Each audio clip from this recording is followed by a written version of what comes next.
Nama aku Zefi. Namaku Zefi. Umurku 6 tahun. Oh, pinter. Tapi 35.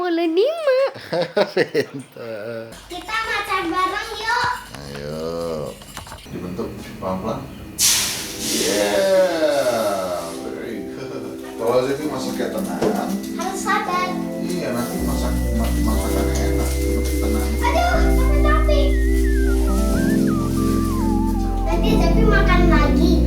Nanti makan satu-satu baru makan dua, tapi pegang.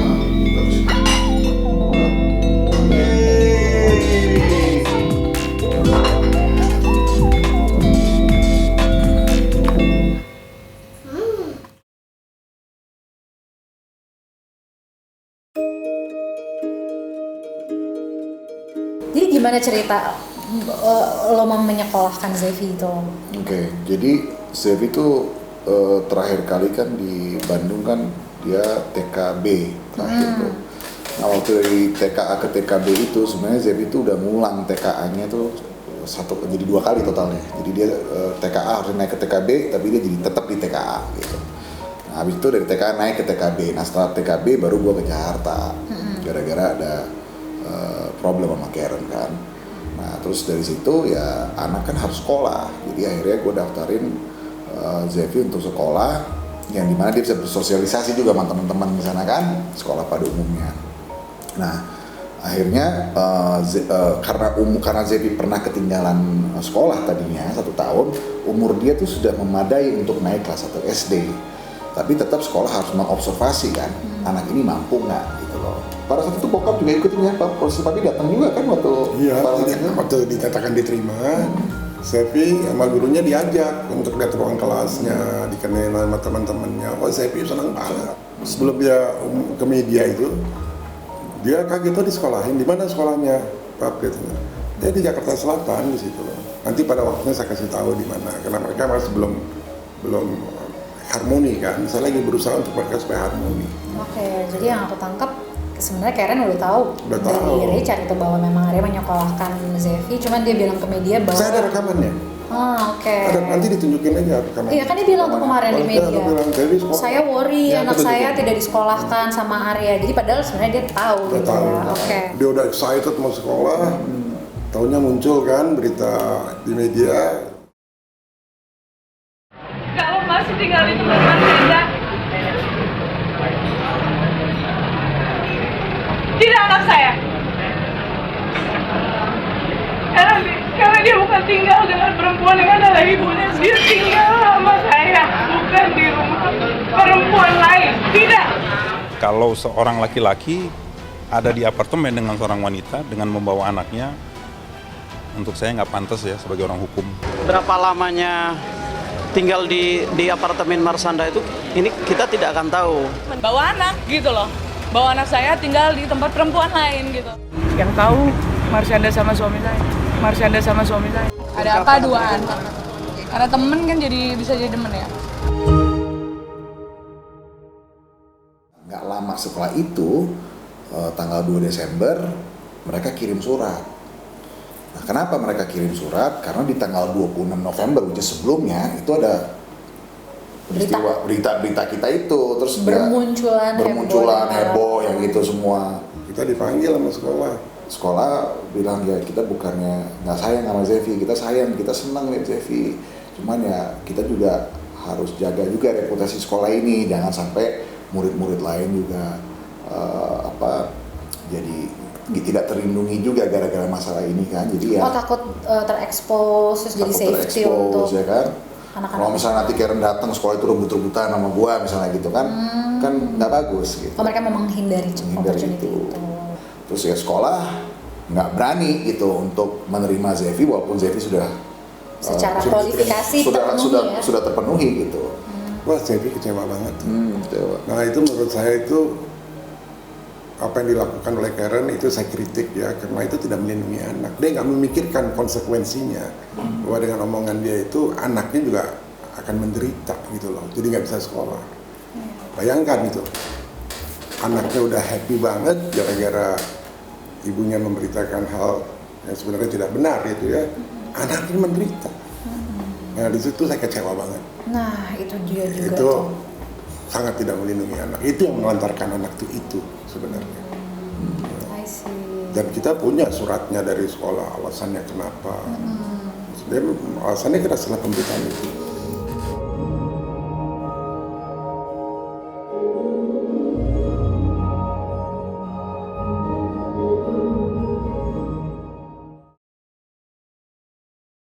Tapi mereka kasih solusi, mereka bilang, tapi Pak Rey nggak usah khawatir kalau ada masa-masa kayak gini tuh, makanya disitulah timbullah inovasi baru seperti online learning, seperti homeschooling gitu. Mereka kasih direferensiin gitu. Kalau kondisi buat yang Bapak alami, lebih baik homeschooling apa online learning.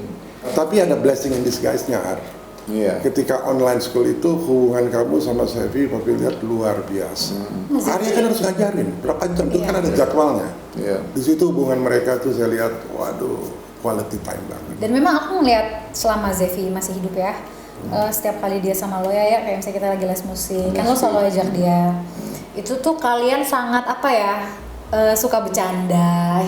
Lo tuh the kind of father yang a lot of kehangatan, bercandaan, suka bikin Zevi ketawa, dan Zevi juga anaknya ceria banget. I mean she's always so happy, itu suka tiba-tiba jungkir balik, anaknya tuh aktif gitu loh. Dan Terus Sevi ramah. masak loh buat Arya. Iya, Dia masak di situ. Ya, ada video-videonya. Arya tuh tiap hari bikin video ya. Iya, bikin ada video, Berjam-jam tuh. berjam-jam video sama Mereka tuh mesra. Mesra. Zevi dan Arya itu mesra Mesra banget. banget.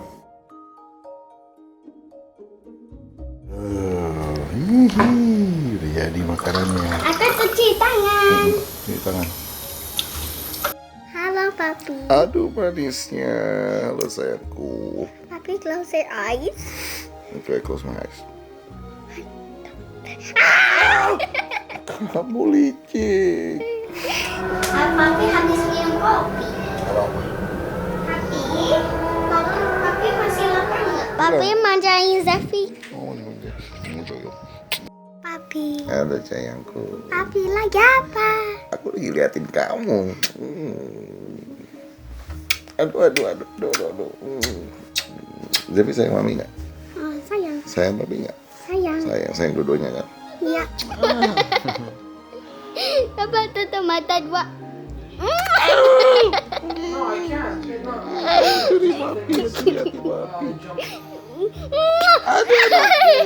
Papi, Zevi mau pengen LOL. Ya, aku beli LOL. Iya. LOL beli banyak banget. Ihi. Sekarang udah ada berapa ya? Totalnya udah ada Seven. 7. Aku belum papi yang kenceng.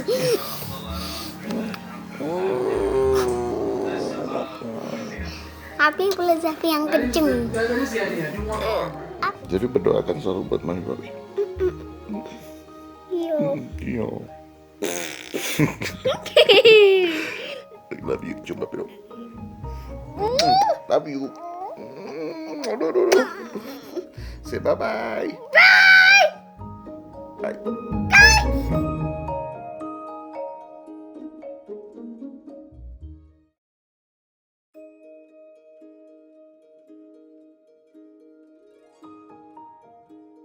Kita semua berduka karena kepergian Zevi.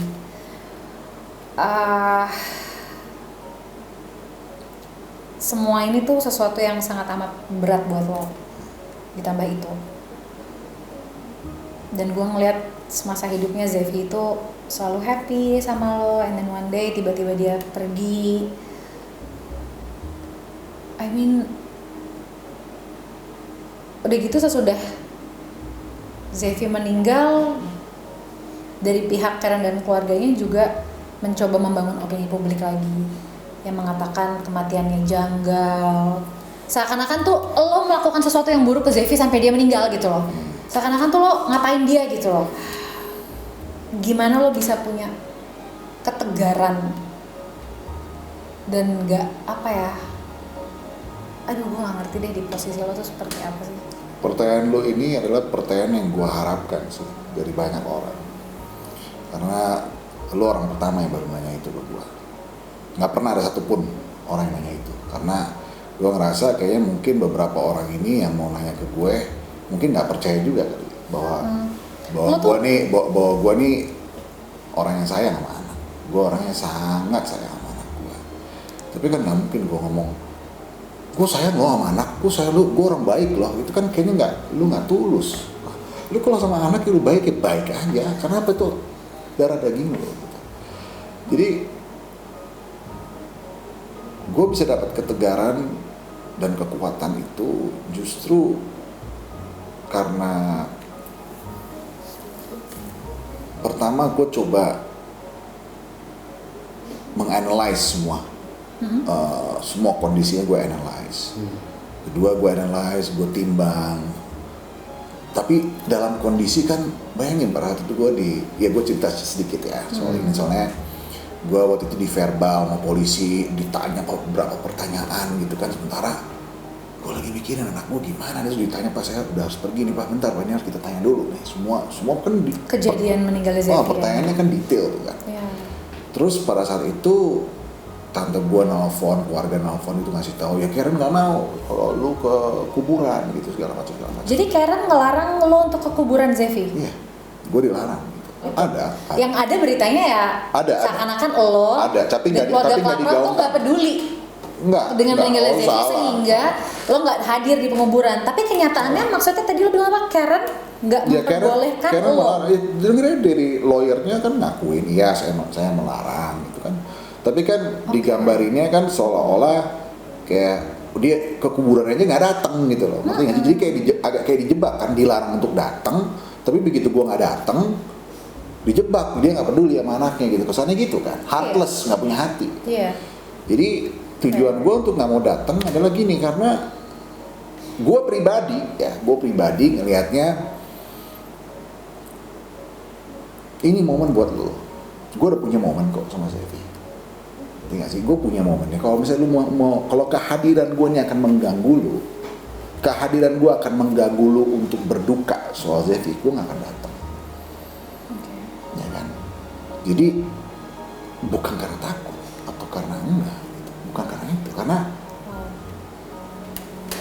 apa yang gue alami sama Karen yang sama adalah kita sama-sama mengeluarkan air mata atas kehilangan seseorang yang kita berdua sayang. Itu sesuatu yang kita share sama-sama. Jadi perbedaan kita banyak, tapi kesamaan kita satu soal itu. Selain daripada kita sama-sama suka musik, tapi yang paling penting kita ini sama-sama nangis, sama-sama ketawa dulu ketika waktu Zefi lahir, kita ketawa bareng. Begitu dia pergi kita nangis bareng juga. Dan karena ada problem di antara kita, sebenarnya gue udah kesampingin tuh masalah. Jadi yang menegarkan gue adalah Zefania. Yang menegarkan gue adalah bagaimana gue hidup sama dia, bagaimana kita spend 5-6 bulan terakhir bersama itu. Dan Zefania itu mengajarkan gue banyak banget.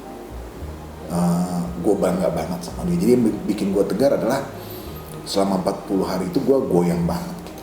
Pertama gue goyang lepas daripada apa yang terjadi ya, apa yang diomongin soal gue, tapi di luar gitu ya, di media oleh Karen dan kubu-kubunya gitu kan. Bayangin lu lagi ada di posisi lu masih belum bisa terima anak lu meninggal. Lu ada di posisi yang gila nih anak gue meninggal gitu. Ngerti gak sih Pak?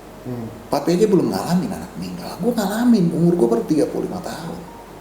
Anak gue meninggal nih. Itu aja belum beres, dapat tekanan, lu dituduh janggal. Nah sekarang kalau misalnya janggal, nggak mungkin dia jatuh, terus Zefi meninggalnya gimana? Pasti kan dibunuh dong. Nggak ada jalan lain. Jadi makanya gue bilang jangan diperhalus.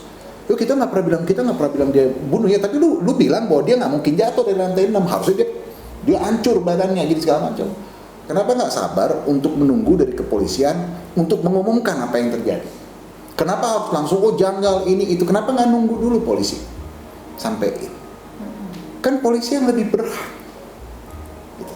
Karena kalau gue jelasin kebenarannya, kalau dia nggak mau percaya, nggak percaya aja kan. Gitu. Pasti nggak akan percaya. Gue mau jujur kayak gimana juga. Kalau dia maunya dengernya, iya gue bunuh anak gue, mungkin dia mau terima. Tapi kalau gue katakan sebenarnya, Mungkin itu bohong, jadi buat apa juga gue cerita. Nah kedua, gue juga udah kasih kesempatan sama Karen, dan Karen udah bilang, I don't wanna see you anymore, gue gak mau ketemu lu lagi. Ya udah. Terus mau ngomongin soal kematian anak lewat telepon, lewat WhatsApp gitu, kan gak mungkin. Dia juga gak mau ketemu gue lagi, ya udah, gue juga gak mau ketemu dia lagi. Nah jadi buat gue nggak akan ada sesuatu yang lebih parah dari lu udah kehilangan anak lu, terus lu dijelek-jelekin sama orang, padahal mereka nggak tahu faktanya apa. Wah itu buat gue mengconfirm gue orang terpilih untuk bisa kuat menghadapi ini. Ngerti ya? Gue punya kemampuan untuk menghadapi ini. Kenapa? Karena masalahnya begitu besar. Masalah besar itu pasti datang bukan kepada orang yang tidak mampu, kepada yang mampu. Itu yang memotivasi gue. Kenapa? Gue ngeliat anak gue anak pilihan gue, besar ya. Anakku ini besar, hatinya besar, jiwanya besar. Gue belajar dari situ, jadi itu yang membuat yang inspirasi gue bahwa gue harus tegar, gue harus kuat. Itu yang menjadi dasar gue. Ini coba aja lo ada di posisi gue, mampu nggak lo hadapin kayak gini? Gitu. It's not easy. Jadi kita harus mengkaji diri ke dalam, melihat ini kenapa terjadi. Habis itu apa? Begitu udah paham baru bukan lu tegar aja ya, lu sabar aja, enggak. Internalisasi ya. Internalisasi dulu di dalam gitu. Lihat dulu duduk persoalannya apa. Selalu lihat baru lu ngerti duduk persoalannya. Selalu ngerti baru lu bisa terima. Baru lu bisa tegar, baru lu bisa sabar gitu kan. Baru bisa tabah gitu. Jadi kalau kita dipaksa semua yang sabar ya, tegar ya, dia langsung loncat tuh. Proses untuk bisa sampai ke situ apa? Tapi sampai sekarang pun, gue jujur kalau bicara soal anak gue, sampai sekarang kayak yoyo gitu naik turun. Tapi makin kesini gue makin bisa gampang untuk untuk recovernya lebih gampang untuk kembali.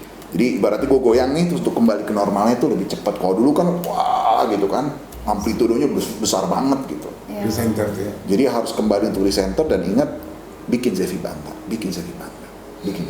Jadi gue jadikan dia tuh sebagai motivasi, dan khususnya setelah 40 hari gue ngerasa bahwa Zevi itu makin senang. Setelah 40 hari ini gue ngerasa kayak gue rela ngelepasin Zevi itu lebih rela gitu. Kalau waktu awal tuh kayak gue ngerasa Zevi surround, Zevi tuh kayak ada di mana-mana, gue pergi tuh Zevi ada, kemana-mana kebayang gitu. Tapi kayak sekarang tuh begitu gue lihat dia lagi senyum aja, itu yang bikin gue jadi kuat. Gitu. Oke. Wow. Itu mungkin ya karena 40 hari dia berkabung total berkabungnya. Iya. Dan direntukan hari ke-41 you harus pakai lagi you punya kasut dan move forward. Saya sebenarnya dari kematian Zevi ini, saya banyak belajar dari Arya. Apa aja tuh? Mungkin Arya nggak sadar ya. Jadi ketika kita keluarga lagi berduka, ya, ketemu keluarga berduka dan ya sedih lah, tentu menangis. Arya yang mengingatkan kepada kita semua, kita di dalam berduka pun harus berevolusi. Jangan kita berduka seperti ini orang meninggal. Kita harus mengerti kenapa kita berduka. Kita harus detach. Jangan terikat. Jadi Arya menguatkan keluarga. Iya, itu baru pada hari ketiga kalau nggak salah ya. Wow. Itu tantenya, lalu kakaknya, langsung berhenti nangis semua tuh. Jadi di dalam berduka itu juga kita harus berevolusi di dalam berduka, nggak seperti histeria gitu. Tapi paham ini maksudnya apa. Itu yang membuat saya healing. Jadi in a way ucapan Arya itu membuat saya sembuh dari kesedihan dengan cepat. Thanks for that. Thank you. It's amazing sih, perjalanan hidup lo tuh bener-bener ya luar biasa, membuat lo jadi orang yang ya I believe that tuh lo orang terpilih, karena nggak semua cobaan-cobaan yang lo alamin itu mampu terpilih untuk versi hidup ini. Untuk perjalanan gue yang dipilih gitu.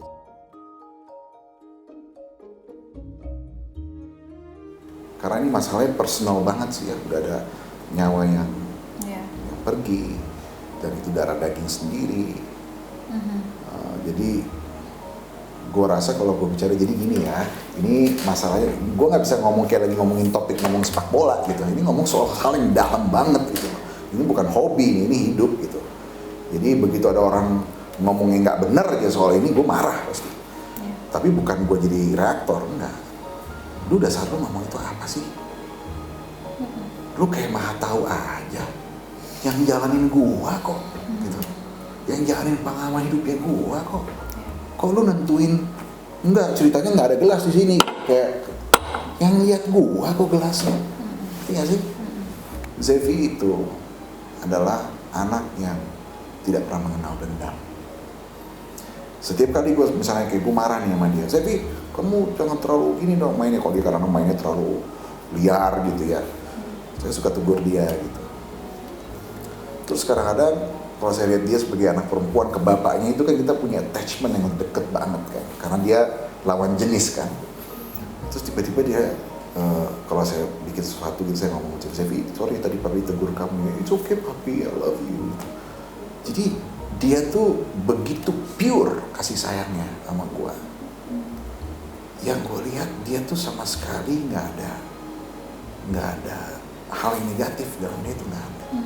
Jadi selama 5-6 bulan terakhir itu kayak gue tuh ada spiritual cleansing gitu. Gue kayak spirit itu terclean sama si Zevi ini. Karena dia ngajarin gue banyak banget gitu soal how to become a father, bagaimana menjadi seorang bapak gitu ya, bagaimana apa ya, how to be responsible tapi dengan kasih gitu. Terus menjadi sabar, menjadi tenang gitu. Ya Zevi is everything to me. She's everything. Gitu. She's everything. Gue jadi kangen sama Zevi. Kangen sama ketawanya dia tuh loh, kalau lagi bercanda sama lo tuh. Ketawanya kan bener-bener lepas banget gitu.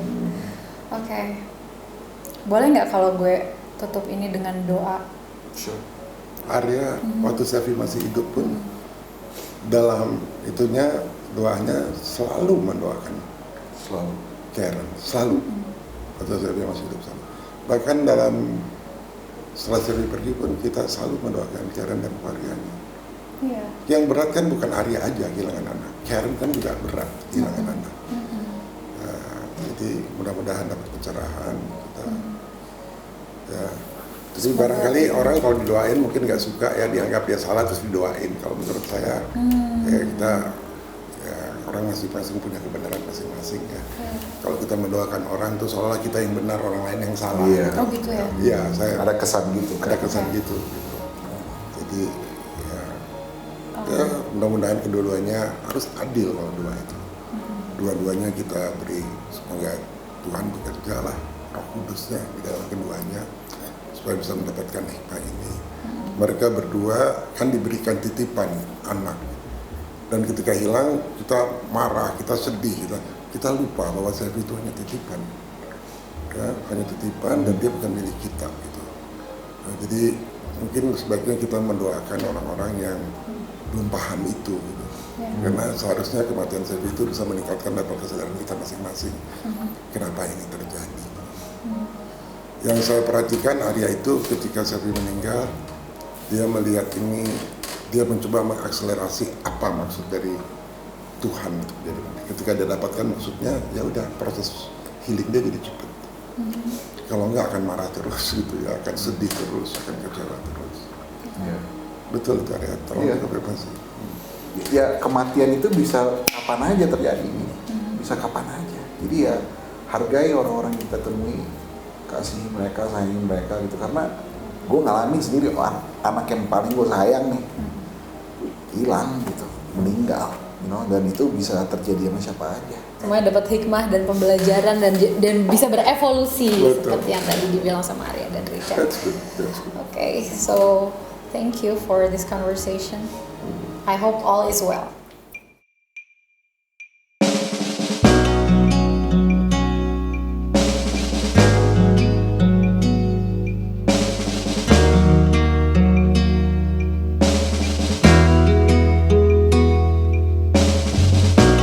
Hidup adalah segalanya.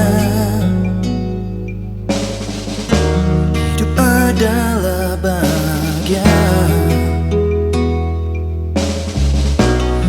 sangatlah bermakna bagi kita manusia.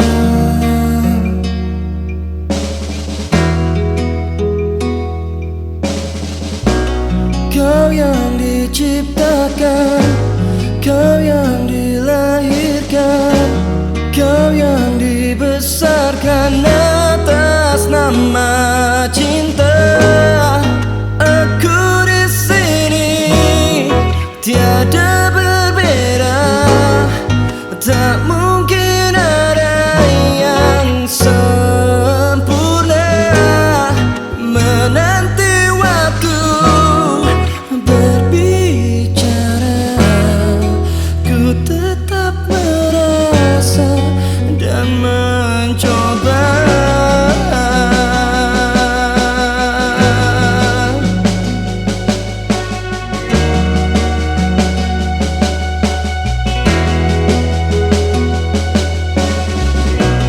Hidup adalah rahasia, hidup adalah suara,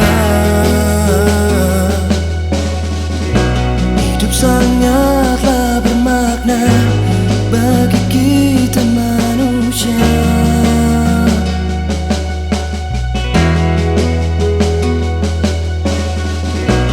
Kau yang diciptakan, kau yang dilahirkan, kau yang dibesarkan atas nama cinta.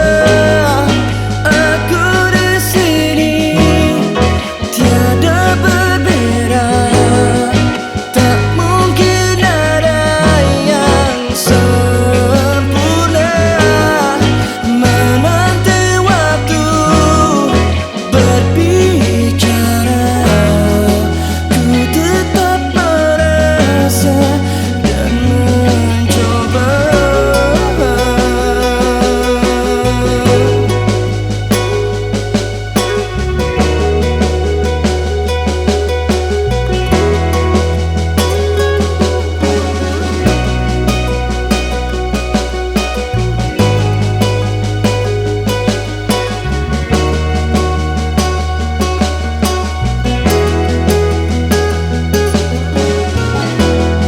Semoga kita jaga semua selamanya. Semoga kita jaga semua selamanya. Semoga kita jaga semua selamanya.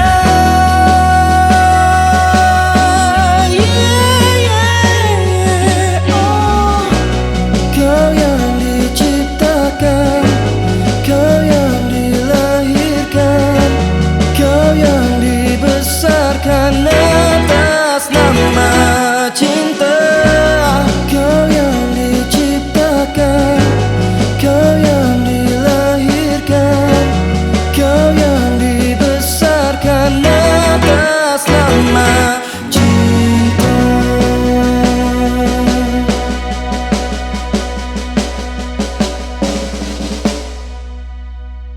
Makasih Allah Papa, amin.